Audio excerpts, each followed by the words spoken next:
महाराष्ट्र की सियासत भी दिलचस्प बनी हुई है, खासतौर पर महाविकास आघाड़ी का क्या होगा। देखिए, शरद पवार का इस्तीफा वापस लेना, ये पूरा जो नाटकीय घटनाक्रम देखने को मिला। इसके बाद एक एनालिसिस ये भी आई कि, और ये आरोप लगे उद्धव ठाकरे गुट की तरफ से, महाविकास आघाड़ी को तोड़ने के प्रयास हो रहे हैं। कई राजनीतिक विश्लेषक भी इस बात को मानते हैं कि ये बात सिर्फ शिवसेना तक सीमित नहीं है। फिर एनसीपी में फूट की खबरें आने लगी, अजीत पवार अलग हो रहे हैं, गुट अलग हो गया है, शरद पवार को क्राइसिस मैनेजमेंट करना पड़ा है, डैमेज कंट्रोल करना पड़ा है, ये सारी बातें सामने आई। लेकिन सबसे बड़ी बात यह है कि महाविकास आघाड़ी अब भी एक बड़ी ताकत बीजेपी और शिंदे गुट के सामने दिखाई पड़ती है। शिंदे गुट का भविष्य क्या है? अभी तो वो बीजेपी के सपोर्ट से हैं और सरकार भी चल रही है। एकनाथ शिंदे की पूरी राजनीति अभी बीजेपी के सपोर्ट पर दिखाई पड़ती है।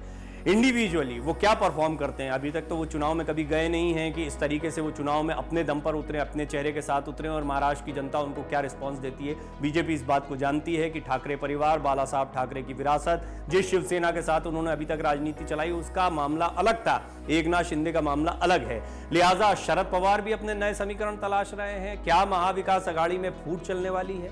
क्या सब कुछ ठीक नहीं चल रहा है? अब बड़ी बात यह है कि एनसीपी नए सीट शेयरिंग के फॉर्मूले पर काम करना चाहती है। क्या ये एक दबाव है जो शरद पवार एमवीए पर भी बना रहे हैं? तो क्या एमवीए गठबंधन ने सीट शेयरिंग का फॉर्मूला तय कर लिया है? एनसीपी अध्यक्ष के पद पर वापसी के बाद एक्शन मोड में आए शरद पवार ने अब सीट बंटवारे के मामले में बयान देकर सभी को चौंका दिया है। लोकसभा और महाराष्ट्र विधानसभा चुनाव के लिए तैयारी में जुटे एनसीपी मुखिया शरद पवार अब एमवीए में सीट बंटवारे की ओर देख रहे हैं और इसी पर उनका बयान सामने आया है। उनका कहना है कि समय आ गया है कि महाविकास आघाड़ी के सहयोगी सीटों के बंटवारे पर बात करना शुरू कर दें। मंगलवार को सतारा में बोलते हुए पवार ने कहा कि इस हफ्ते मुंबई पहुंचने के बाद वो उद्धव ठाकरे, नाना पटोले और अन्य छोटे दलों से इस बारे में बात करेंगे। इस विषय पर स्पष्टता बेहद जरूरी है। बातचीत से स्पष्ट होगा कि हमें किस दिशा में आगे बढ़ना है। हमारा प्रयास भी उसी दिशा में होना चाहिए। एमवीए में सबसे ताकतवर नेता कौन? जवाब आएगा शरद पवार। एमवीए का चेहरा कौन? जवाब आता है उद्धव ठाकरे। क्यों? क्योंकि मुख्यमंत्री बनाया गया था, अभी तक कई बैठकों में उनको नेता के तौर पर पेश किया गया है। अब सिर्फ अजीत पवार के सामने अपनी ताकत नहीं दिखाई शरद पवार ने एनसीपी में, उन्होंने एमवीए में भी ये बता दिया है कि निर्विवाद रूप से सबसे बड़े नेता महाविकास आघाड़ी के भी वही हैं। तो सीट शेयरिंग में एनसीपी अब सबसे ज्यादा दावेदारी करने वाली है। वो दिन बीत गए जब कांग्रेस से या शिवसेना से पीछे एनसीपी दिखाई पड़ती थी। अभी एनसीपी लीड करना चाहती है महाविकास आघाड़ी को, ये अब स्पष्ट तौर पर समझ में आ रहा है। पिछले 2 दिनों में ये दूसरी बार है जब पवार ने सीट शेयरिंग पर जल्द बातचीत के लिए जोर दिया है। इससे पहले सोमवार को उन्होंने कहा था कि अगर लोकसभा चुनाव जल्दी होने के आसार हैं तो ये जरूरी है कि एमवीए के तीनों दलों के नेता बातचीत करें और चुनाव की तैयारियों में जुट जाएं। सीट शेयरिंग को लेकर शरद पवार ने क्यों दिया ये बयान, ये बड़ा सवाल है। शरद पवार महाराष्ट्र की राजनीति में एक ऐसा नाम है जिनके हर बयान और हर कदम की चर्चा होती है। शरद पवार के इस बयान के आने के पीछे भी खास वजह है। वो ये है कि महाविकास आघाड़ी में शामिल कांग्रेस, उद्धव बाला साहब ठाकरे की शिवसेना और राष्ट्रवादी कांग्रेस पार्टी अलग अलग सुर में नजर आ रहे हैं। एक और एनसीपी सियासी हालात बदलने के बाद सीट बंटवारे की ओर देख रही है और दूसरी तरफ कांग्रेस अपने नेताओं के एनसीपी और उद्धव बाला साहब ठाकरे की शिवसेना में जाने से परेशान है। सीट शेयरिंग पर कैसे जरूरी हो सकता है एमवीए के लिए पूरा घमासान, वो समझिए।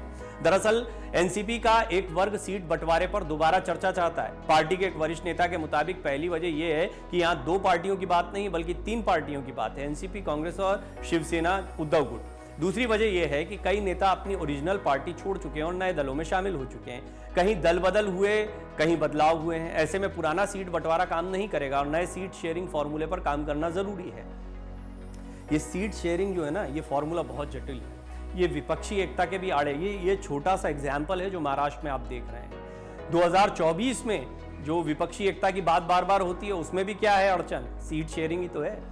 उदाहरण के लिए पश्चिम बंगाल में कांग्रेस और तृणमूल कांग्रेस मान लीजिए साथ आ भी जाते हैं राष्ट्रीय स्तर पर, पश्चिम बंगाल में क्या होगा? महागठबंधन जो बिहार में देखने को मिलता वहां क्या होगा? उत्तर प्रदेश में क्या सियासी समीकरण बनेंगे? ये बहुत महत्वपूर्ण है। नवीन पटनायक के साथ क्या समीकरण बनेंगे? तेलंगाना के साथ क्या समीकरण बनेंगे? केसीआर के साथ? ये बहुत सारी ऐसी बातें हैं जिनके जवाब इस छोटी सी लड़ाई से आपको समझ में आएंगे जो महाराष्ट्र में देखने को मिल रही है। हालांकि शरद पवार का पूरा ध्यान अभी महाराष्ट्र की सियासत पर है, अपनी सीटों पर है। दरअसल महाविकास आघाड़ी गठबंधन में कई दल हैं और सीट शेयरिंग का फॉर्मूला उनके लिए जटिल होता इसलिए दिख रहा है क्योंकि महाराष्ट्र विधानसभा की 288 सीटों पर एमवीए के सभी दल बार्गेनिंग पर निगाह गड़ाए हुए हैं। फिलहाल विधानसभा में एनसीपी के पास 53 विधायक और लोकसभा में 4 सांसद हैं। शरद पवार चाहते हैं कि उनकी पार्टी लोकसभा और विधानसभा चुनाव के लिए कांग्रेस और शिवसेना यूबीटी से ज्यादा सीटें ले पाए। वहीं उद्धव की शिवसेना में दल बदल और पार्टी में टूट के बाद विधायकों की संख्या घटकर 16 और सांसद 5 रह गए हैं। कांग्रेस के प्रदेश में कुल 44 विधायक हैं। अब ऐसे में पवार के इस्तीफा वापस लेने के बाद पार्टी नए तेवर में है और कठिन मेहनत करने को तैयार है। दरअसल महाराष्ट्र कांग्रेस के प्रमुख नाना पटोले ने नेताओं को तोड़ने पर जमकर नाराजगी जाहिर की। दरअसल हाल ही में रायगढ़ जिले के महाड़ में स्नेहल जगताप ने उद्धव ठाकरे की पार्टी का दामन थाम लिया। उनके पिता दिवंगत माणिकराव जगताप कांग्रेस से विधायक रह चुके हैं। हालांकि पटोले भी सीट बंटवारे पर दोबारा चर्चा के पक्ष में हैं। पृथ्वीराज चव्हाण पर क्यों भड़क उठे शरद पवार, वो देखिए कांग्रेस और एनसीपी में भी दूरियां दिख रही। दो मैंने आपको बातें बताई, एक उद्धव ठाकरे के विषय में बताया है। उद्धव ठाकरे और शरद पवार, इनका आपस में जिस तरह के एक्सचेंजेस रहे हैं हाल के दिनों में, वो काफ़ी चर्चा का विषय बने हैं। शरद पवार ने उद्धव पर सवाल खड़े किए, सामना में शरद पवार पर सवाल खड़े हुए, लेकिन इस सब के बीच में कांग्रेस और शरद पवार के बीच भी सब कुछ ठीक नहीं है। कम से कम अगर चव्हाण को कांग्रेस का बड़ा नेता माना जाए तो। एनसीपी प्रमुख शरद पवार ने कांग्रेस में पृथ्वीराज चव्हाण के कद को लेकर सवाल खड़े कर दिए। पवार के बयान से महाराष्ट्र के महाविकास आघाड़ी गठबंधन में दरार के संकेत भी नजर आने लगे। जब शरद पवार सतारा में थे तो वहां चव्हाण की टिप्पणी पर करारा जवाब दे डाला और कर्नाटक में एनसीपी भाजपा की बी टीम है ये कह डाला। दरअसल बयान यह था कि कर्नाटक में एनसीपी ने अपने उम्मीदवार खड़े किए हैं तो वहां एनसीपी भाजपा की बी टीम है, क्योंकि उसने विधानसभा में चुनाव उम्मीदवार खड़े किए हैं। ये उनका प्रहार था। अब ये प्रहार इसलिए भी महत्वपूर्ण है क्योंकि नुकसान किसका होगा? एनसीपी बीजेपी के वोट तो काटेगी नहीं, कांग्रेस के वोट काटेगी तो कांग्रेस को नुकसान हो सकता है। इसलिए पृथ्वीराज चव्हाण ने यह बयान दिया था। अब अपने जवाब में पवार ने कहा कि चव्हाण को देखना चाहिए कि उनकी अपनी पार्टी में उनका क्या कद है, क्या ये ए बी सी और डी है। उनकी पार्टी का कोई भी सहयोगी निजी तौर पर आपको ये बता देगा। वहीं कर्नाटक में उम्मीदवार खड़े किए जाने पर कहा कि एनसीपी अपना आधार बढ़ाने के लक्ष्य के साथ दक्षिणी राज्य में प्रवेश करना चाहती है। हमने कर्नाटक में कांग्रेस या अन्य सहयोगियों के साथ कोई चर्चा नहीं की क्योंकि हम शून्य से शुरुआत करना चाहते थे। शरद पवार के इस तंज भरे जवाब के पीछे की वजह यह है कि इससे पहले महाराष्ट्र के पूर्व मुख्यमंत्री चव्हाण ने कर्नाटक विधानसभा चुनाव में प्रत्याशी खड़े करने के लिए एनसीपी पर निशाना साधा था।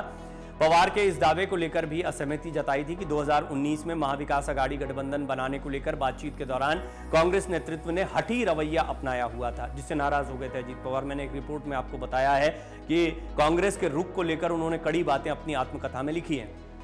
पवार ने कहा कि उनकी पार्टी कर्नाटक में सीमित सीट पर चुनाव लड़ रही है। यह सुनिश्चित कर रही है कि इससे कांग्रेस की संभावनाओं पर प्रतिकूल प्रभाव नहीं पड़े।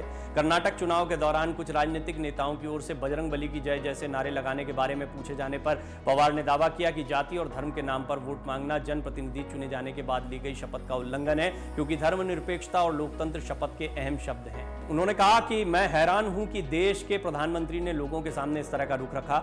आपको यानी सरकार को मुझे बताना चाहिए कि आपने पिछले 5 साल में क्या किया, क्योंकि सत्ता आपके हाथों में थी। हर जगह लोग 40% कमीशन के बारे में बात कर रहे हैं। लेकिन बात मेन आती है एमवीए के फॉर्मूले की। एमवीए के फॉर्मूले से बीजेपी क्या क्लीन बोल्ड हो जाएगी, ये बड़ा सवाल है। पवार के इस दांव से बीजेपी के मंसूबों पर पानी फिरता दिख रहा है, जिनसे वो आने वाले चुनाव में शय और मात का खेल खेलना चाहती है। एक वक्त पर लग रहा था कि एनसीपी में भी 2 फाड़ हो सकते हैं और शरद पवार की मेहनत से सींची हुई इस पार्टी का भी वही हाल हो सकता है जो शिवसेना का हुआ। लेकिन शरद पवार की आखिरी चाल का किसी को भी अंदाजा नहीं था। अब अगर एनसीपी अगले 1 साल में अपनी ताकत और बढ़ाती है तो ये बीजेपी के लिए बड़ी चुनौती के तौर पर होगा। दरअसल बीजेपी की कोशिश थी कि वो किसी तरह चुनाव से पहले या तो पूरी एनसीपी को अपने साथ ले ले या फिर अजीत पवार के सहारे पार्टी के आधे विधायकों को अपने पाले में शामिल करे, क्योंकि शिवसेना पहले ही 2 फाड़ हो चुकी है, जिसका वोट बैंक चुनाव में या तो पूरी तरह बढ़ जाएगा या फिर बीजेपी के साथ शिफ्ट होगा। वहीं अगर एनसीपी भी रास्ते से हट जाती है तो लोकसभा और विधानसभा चुनाव में बीजेपी की बड़ी जीत लगभग तय है। ये एक अंदाजा राजनीतिक विश्लेषक लगा रहे हैं कि बीजेपी की ये स्ट्रैटेजी रही। बहरहाल इसको कहीं ना कहीं एनसीपी ध्वस्त करती दिखाई दे रही है। अगर शरद पवार लीड कर रहे हैं या शरद पवार इस पूरे मामले में डैमेज कंट्रोल करते दिखाई दे रहे हैं तो निश्चित तौर पर वो चाहेंगे एनसीपी की भागीदारी भी बड़ी हो, लिहाजा वो सीट बंटवारे की बात कर रहे हैं। मन से उजाला कर चले, मन से उजाला कर चले।